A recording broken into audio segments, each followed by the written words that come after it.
النقط المشتركة بيناتهم هو رفض الكيماوي. والتر وايت رفض العلاج الكيماوي، قال علاش نزيد نتعذب ونفقد الكرامة ديالي وانا غادي للموت في النهاية؟ خليني نعيش الطريقة اللي بغيت انا. سيهوش حتى هو حسب الاخبار اللي كتروج رفض الكيماوي. السبب علاج صعيب بزاف، كيسلب منك القوة ديالك وما عندوش ضمانات وتنزف منك الاموال. سيهوش عنده ذكريات مع الوالدة ديالو اللي حتى هي مرضات بنفس المرض ودارت الكيماوي ورغم ذلك مات.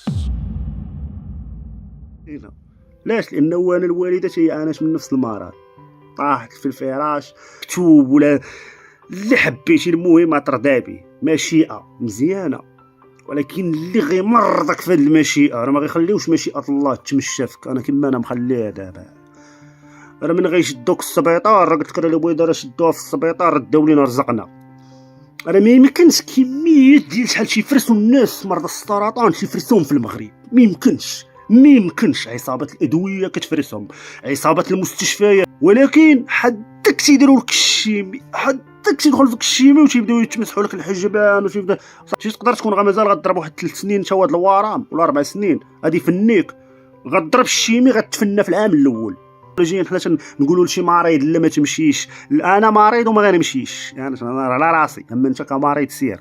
انا الوالده كانت مريضه بالسرطان مشات هي، مشى لها رزق اللي هو رزقنا ومشات هي.